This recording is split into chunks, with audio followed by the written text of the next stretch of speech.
ঘন্টার ব্যবধানে কেঁপে উঠল পৃথিবীর বুক। একের পর এক রাষ্ট্রে ভূগর্ভস্থ এক অদৃশ্য তাণ্ডব। একযোগে ডজন খানেক দেশের মাটি কেঁপে ওঠার এই ঘটনা কি শুধুই প্রকৃতির এক অদ্ভুত খেয়াল, নাকি এর আড়ালে লুকিয়ে আছে পৃথিবীর কোনো মহাবিপর্যয়ের সংকেত? মানবজাতি কি তবে এক নজিরবিহীন প্রাকৃতিক সংকটের মুখোমুখি? 19 জুলাই 2026 ইতিহাসের পাতায় দিনটি চিহ্নিত হয়ে রইল এক নজিরবিহীন সিসমিক রেকর্ডে।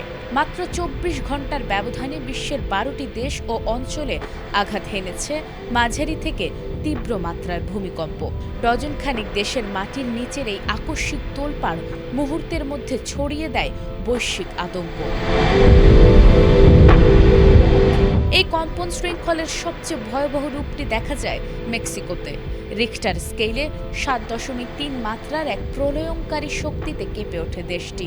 মেক্সিকোর সেই ধাক্কা কাটতে না কাটতেই একে একে ফিলিপাইনে 5.3, ইয়েমেনে 5.3, নিউজিল্যান্ডে 5.2, সলোমন দ্বীপপুঞ্জে 5.1 এবং তুরস্ক ও ইরানে 5.0 মাত্রার কম্পন রেকর্ড করা হয়। এর বাইরে মার্কিন যুক্তরাষ্ট্র, জাপান, ইন্দোনেশিয়া, আলাস্কা, ভানুয়াতু এবং ভার্জিন দ্বীপপুঞ্জেও অনুভূত হয়েছে একের পর এক ভূকম্পন।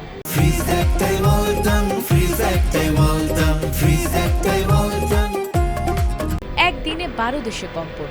তবে কি ধ্বংসের দিকে এগোচ্ছে পৃথিবী?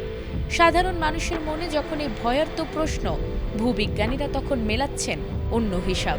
বিজ্ঞানীরা বলছেন এই ঘটনা কোনো অলৌকিক বা মহাবিপর্যয়ের আগাম অশুভ ইঙ্গিত নয়, মূলত প্রশান্ত মহাসাগরীয় অঞ্চলের কুখ্যাত রিং অফ ফায়ার সক্রিয় হয়ে ওঠায় এবং টেকটনিক প্লেটগুলোর পারস্পরিক ঘর্ষণের ফাঁজেই এই ভূগর্ভস্থ শক্তি অবমুক্ত হয়েছে।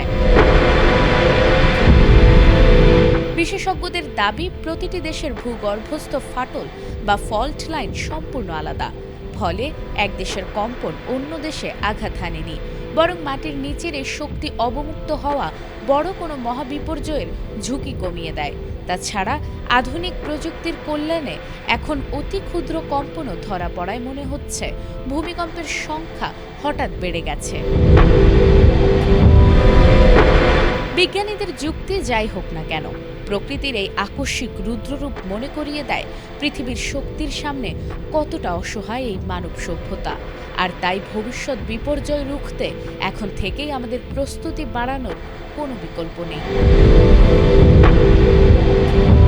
নাজমুন নাহার জান্নাত, এটিএন বাংলা।